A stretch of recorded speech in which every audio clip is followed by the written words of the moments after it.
Laisse-moi tranquille. Qu'est-ce qu'il se passe? Qu'est-ce qu'il va pas? Qu'est-ce qu'il va pas, Alex? Dépêche-toi de fermer la porte ou il va s'en aller. Mais quoi? Est-ce que je dois le faire moi-même? Qu'est-ce qui se passe? Ne bouge pas. Adieu. Ça y est, je l'ai, ce sale petit suceur de sang. Tu m'as fait peur. Les moustiques sont parfois très dangereux, tu sais. Ils peuvent transmettre des maladies graves, comme la fièvre jaune, par exemple. La fièvre jaune? Quelle chance qu'on m'ait vaccinée aujourd'hui. Hein? Un vaccin? Oui, on me l'a fait ce matin à l'école. Je me demande comment un simple vaccin peut nous empêcher d'attraper une maladie. Je sais pas, mais on va le savoir. Oui, bonne idée. Demandons à l'ordinateur.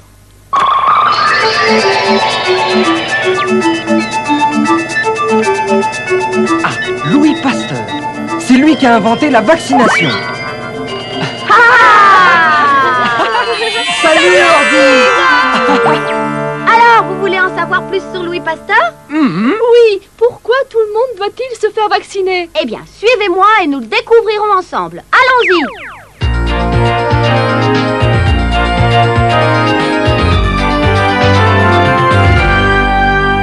Louis Pasteur est un Français né en 1822. C'était un chimiste et un biologiste. Il a consacré sa vie à la prévention des maladies. Il a découvert le principe de la vaccination qu'on utilise encore aujourd'hui. Grâce à lui, des millions de gens ont été sauvés de maladies dangereuses. Nous sommes à Paris en 1857. Pasteur est professeur de sciences à l'école normale supérieure et c'est là qu'il poursuit ses recherches. C'est dans cette petite pièce qu'il installa son laboratoire de chimie. Petite pièce peut-être, mais il y fit de grandes découvertes au sujet des microbes qui flottent dans l'air et qui sont responsables de centaines de maladies contagieuses. Le laboratoire de Pasteur. Je suis impatiente de voir ce qu'il y a dedans.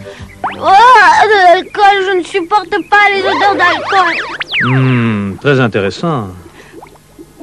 Oh, l'odeur qui émane de ces flacons est très forte. C'est de l'alcool obtenu par fermentation du sucre. Pourquoi de l'alcool? Parce que la fermentation est causée par de petits microbes qu'on ne peut voir qu'au microscope. Et c'est ce que Pasteur étudiait. Ils n'apparaissent pas comme ça spontanément. Ils doivent bien venir de quelque part. En ce temps-là, la plupart des savants pensaient que les microbes naissaient spontanément. Mais Pasteur, lui, ne croyait pas à la théorie de la génération spontanée. Alors, Pasteur, vous pensez vraiment qu'il existe des micro-organismes qui flottent dans l'air? Exact. Pourquoi? Je crois que vos recherches sont une perte de temps. Et elles ne conduiront à aucune utilisation pratique. Je suis sûr que cette recherche est capitale. La connaissance de ces phénomènes fera grandement avancer la médecine. Pourquoi n'êtes-vous pas raisonnable? Vous êtes un brillant scientifique et il y a bien d'autres sujets d'études et plus intéressants. Non, ma décision est prise. Pasteur, réfléchissez-y. Quel homme obstiné. Ainsi, Pasteur poursuivit seul ses recherches sans beaucoup d'encouragement. Mais un jour... Monsieur Pasteur! Votre fille aînée est en train de mourir de la fièvre typhoïde. Quoi? Un message vient juste d'arriver d'Arbois. Je suis tellement désolée. Quoi, la typhoïde? Ma pauvre Jeanne. L'effroyable fièvre typhoïde, des milliers en sont morts. Et aujourd'hui, la fille tant aimée de Pasteur en est une nouvelle victime. Cher père, nous avons reçu votre message aujourd'hui, nous annonçant la mort de notre chère Jeanne. Nous espérions que près de vous, à Arbois, elle aurait été protégée de l'épidémie. Je sais maintenant qu'il n'y a aucun lieu sûr à l'abri de cette contagion. Il faut penser aux enfants qui sont vivants. Dès aujourd'hui, je dois consacrer ma vie à combattre ces maladies pour qu'elles ne tuent pas d'autres enfants, comme elles ont tué ma pauvre Jeanne. Et Louis Pasteur accomplit une grande œuvre. Grâce à ses travaux scientifiques, la vie de nombreux enfants et de millions de personnes dans le monde fut sauvée. Il écarta la menace d'effroyables épidémies. En 1860, Pasteur s'installa dans un laboratoire plus grand et mieux équipé.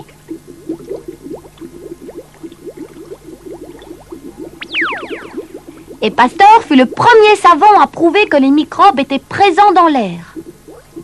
Les microbes sont des êtres vivants qu'on ne peut voir qu'au microscope. Ce sont les micro-organismes tels que les bactéries, les virus, les moisissures, etc.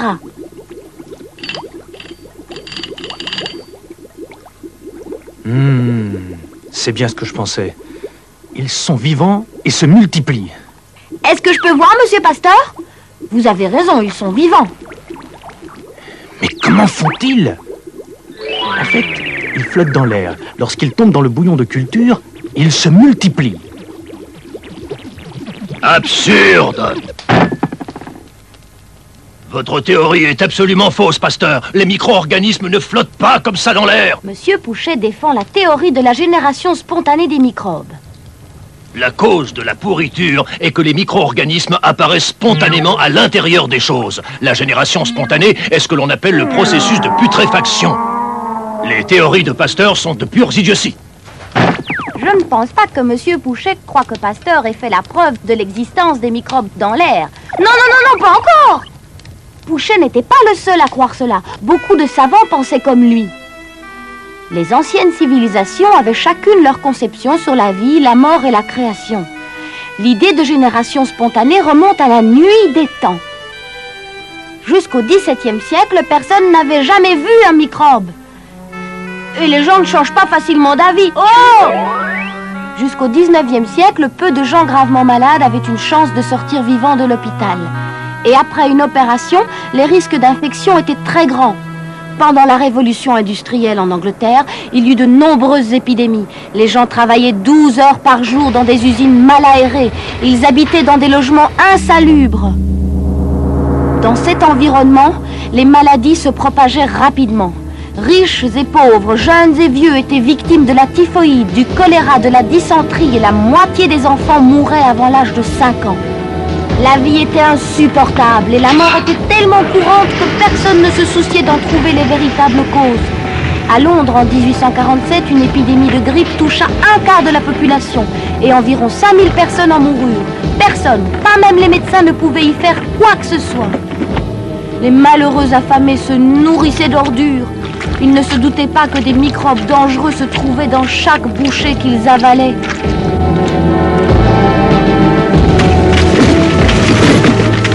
Le bétail attirait les mouches par millions. Et les mouches transportaient et propageaient les microbes. Elles se multipliaient, pondaient des œufs, qui en devenant larves reproduisaient le cycle à l'infini. Malheur! Personne ne voulait croire Pasteur tant qu'il n'avait pas fait la preuve de ses théories. Il était convaincu que les microbes dans l'air étaient à l'origine de la putréfaction. Mais il fallait qu'il le démontre. Ah. Et maintenant, je fais chauffer ce ballon. Oh, oh.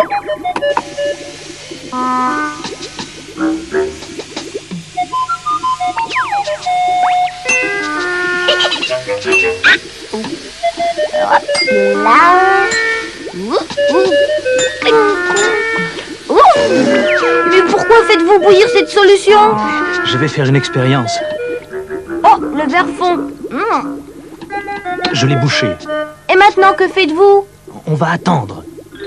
Le liquide dans le flacon bouché est limpide, alors que l'autre est trouble. En faisant bouillir la solution, on tue tous les microbes.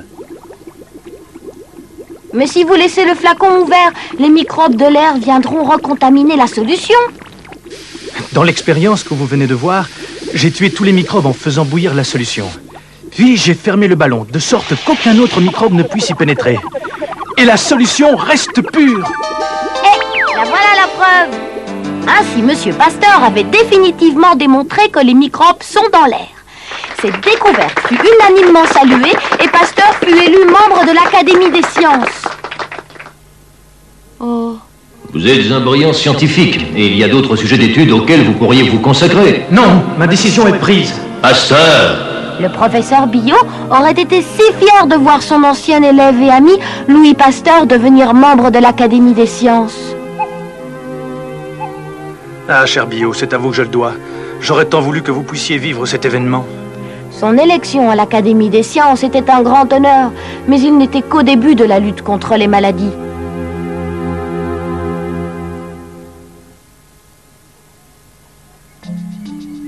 Pasteur continuait intensivement ses recherches sur les microbes, persuadé qu'ils étaient la cause de nombreuses maladies. Comme nous le savons maintenant, ce que Pasteur pressentait était juste. En Angleterre, ses travaux furent remarqués. Regardez, gentlemen, je viens de recevoir un autre rapport fascinant de Louis Pasteur. Le chirurgien Lister cherchait depuis longtemps les raisons de la mort de tant de patients lors des opérations. En ce temps-là, 45% des personnes que l'on opérait mouraient. Elles contractaient des fièvres, des infections et mouraient de gangrène et de septicémie. Des infections causées par des microbes, hein? Intéressant. Yes, avant d'opérer, ne faudrait-il pas trouver un moyen d'éliminer les microbes de la salle d'opération? J'ai pu constater qu'il n'y a pas d'infection lorsque les lésions sont internes.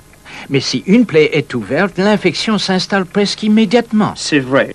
Alors, Je pense qu'il est raisonnable de croire que les microbes de l'air contaminent la plaie et l'infectent. je pense que c'est tout à fait plausible. Il y a beaucoup de travail devant nous, gentlemen.